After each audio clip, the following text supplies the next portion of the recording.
বাম বিপ্লবী শক্তির যুক্তফ্রন্টই মানুষের মুক্তি আনতে পারে, এমন অভিমত দিয়েছেন চিন্তাবিদ ও এমেরিটাস অধ্যাপক সিরাজুল ইসলাম চৌধুরী। তিনি আরও বলেন, ইতিহাসের সব পরিবর্তনই বেহাত হয়ে গেছে বলে দেশপ্রেমিক বাম শক্তির এক হওয়ার বিকল্প নেই।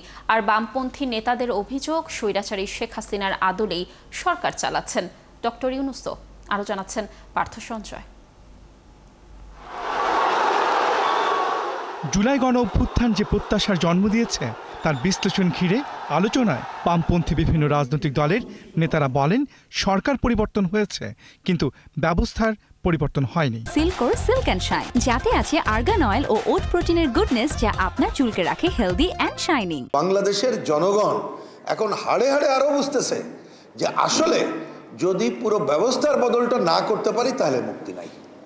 বর্তমান শাসকরাও তারা সংস্কারের কথা এনে যে ব্যবস্থা বদলের কথাটাকে তারা বলছে, সেইটাও কিন্তু খেয়াল করলে দেখবেন প্রচলিত কাঠামোর মধ্যে তারা বল রাখছে।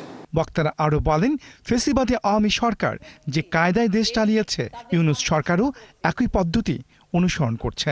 ভারতের এত বিরোধিতা, দিল্লি না ঢাকা এত বলতেছে, এখন দিল্লি না ঢাকা বলে বলে আদানির চুক্তি বাতিল করছে।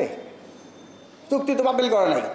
তারপরে কি বলে যেন ওই যে রামপাল বিদ্যুৎ কেন্দ্র, সেটা বাতিল করে নাই। তার মানে হলো যে একই নীতিতে দেশ পরিচালনা করতেছে আওয়ামী লীগ যেভাবে করতো এবং গত 53 বছরের সরকাররা যেভাবে যেই নীতিতে দেশ পরিচালনা করতো, ইউনূস সরকারও সেই একই নীতিতে দেশ পরিচালনা করছে। কাজে এখানে পরিবর্তনের যে সম্ভাবনা, সেই সম্ভাবনাটা ক্ষীণ সম্ভাবনা নাই। তাহলে করণীয়?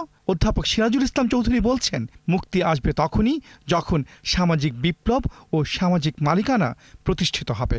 করণীয় হচ্ছে সামাজিক বিপ্লবের জন্য কাজ করা, এবং সামাজিক বিপ্লব কিভাবে গঠিত হবে সেজন্য যেটা দরকার, খুব বেশি করে দরকার, সেটা হচ্ছে এই বামপন্থীদের, যারা সমাজতন্ত্রে বিশ্বাস করে, যারা সামাজিক মালিকানায় বিশ্বাস করেন, তাদের যুক্ত ফ্রন্ট গঠন করা দরকার।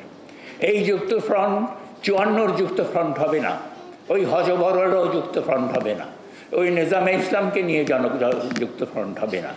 এই যুক্ত ফ্রন্ট হবে বামপন্থীদের। এখন শক্তিশালী না হলেও, এই মুহূর্তে শক্তিশালী না হলেও আগামী দিনে শক্তিশালী হবে।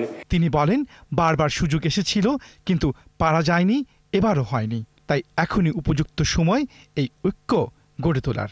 ঐক্য গড়ে তুলতে হবে, এবং সেই ঐক্য আসলে ন্যূনতম কর্মসূচির ভিত্তিতেই এখন ঐক্য হতে পারে। পার্থ সঞ্জয়, ৭১, ঢাকা।